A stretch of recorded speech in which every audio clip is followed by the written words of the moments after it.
If you've got an upcoming cruise stopping in Curaçao and want to see a bit of what this island gem has to offer, then you've come to the right place. I happened to visit on a rainy Christmas day, but in spite of the weather, this beautiful island left quite an impression. Our day in Curaçao was divided into 3 parts. First, we visited the Curaçao Ostrich farm, then we headed off to check out the Hato Caves, and finally, we returned to explore the capital city of Willemstad, whose historic district is a UNESCO World Heritage Area. Ready? Okay, let's go. First off, while you may already know the name Curaçao from its famous namesake blue liqueur, you may not know exactly where it is on the map. Curaçao is located in the southern Caribbean, just north of Venezuela. Nestled in between Aruba and Bonaire, which we also visited on this cruise, all 3 of these islands are part of the Dutch Caribbean. English is widely spoken here, but if you want to practice your Dutch, Curaçao is a great place to do it. After disembarking our cruise ship, the Norwegian Pearl, in the capital city of Willemstad, we took a brief look around the port before heading over to the tour bus.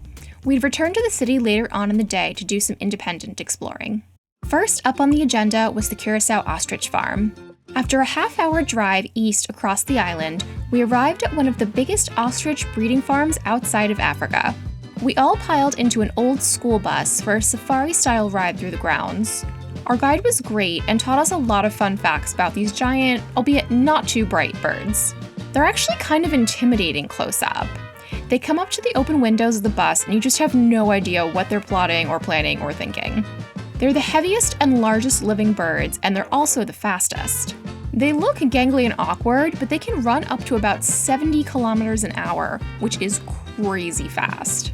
At one point, we all got off the bus for an opportunity to feed them. I don't think I've ever done that before, but brace yourself if you ever try, because it does hurt a little bit.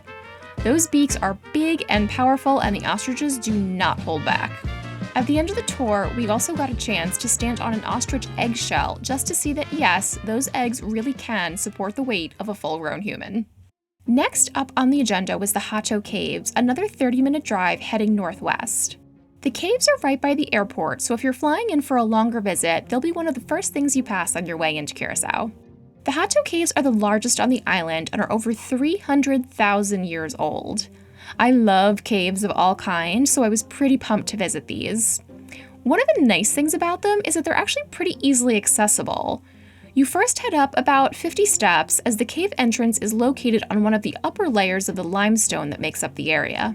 Definitely take a moment to enjoy the panoramic views from the entrance before you head in, and once you're inside the caves, it's a pretty basic walk on a paved path. There are handrails and just enough illumination to see where you're going, but without losing that cool, creepy factor.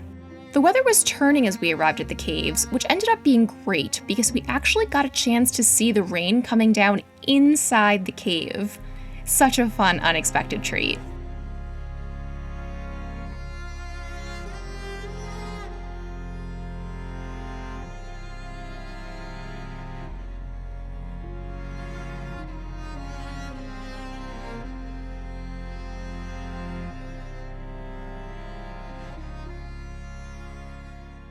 Upon arriving back at the port of Willemstad, we spent the rest of the day walking around the town. We headed off from the mega pier where the ship was docked, walking along the water through part of the Renaissance Mall to the Reef Fort. Built in 1829, it was constructed to provide increased protection against enemies, including pirates. Today, it serves a more relaxed function as a unique shopping, dining, and live music destination. Unfortunately, though, as we were here on Christmas, most of the shops and restaurants in this area were understandably closed. We continued on and headed toward the Queen Emma Bridge, which is a floating pontoon bridge connecting our current neighborhood, the Outra-Banda, with the area across St. Anna Bay, the Punda. The bridge is on hinges and swings open many times a day to allow ships into Curaçao's incredibly busy port. So off we went, heading over the pedestrian Queen Emma pontoon bridge. Going across feels just like walking along a giant floating dock. It rolls and sways a bit under your feet, which was kind of fun. As I mentioned earlier, the historical district of Willemstad is a UNESCO World Heritage Area famous for its colorful Dutch colonial architecture. We were fighting the elements at this point, but as every seasoned traveler knows, there's no such thing as bad weather, just bad clothing. The Punda district was lovely, but despite some nice festive decorations, I'd avoid coming here on a public holiday if you can. There were some spots open, but most places were closed, resulting in kind of a sleepy vibe.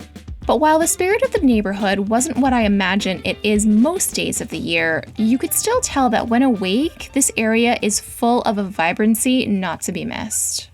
Trying to beat the next downpour, we decided to head back toward the ship, but of course, we had to cap off the day in Curaçao by buying a small bottle of, drumroll please, Blue Curaçao. Thanks for coming along with me on my day trip to Curaçao. My experience was a bit unusual in that I visited on Christmas and didn't do anything beach-related, which is of course often a highlight of a trip to a Caribbean island. But I hope this video showed you that there is a lot more to see here than what you may have thought, and you can keep busy even if you end up here on a holiday like I did. The ostrich farm, caves, and exploring the beautiful historic area of Willemstad are just a few of the things this wonderful island has to offer. If you want to check out my full cruise experience or go on a tour of the ship that brought me to Curaçao, check out one of the videos above. And don't forget to subscribe for future adventures both on land and at sea. Thanks for watching, and see you next time.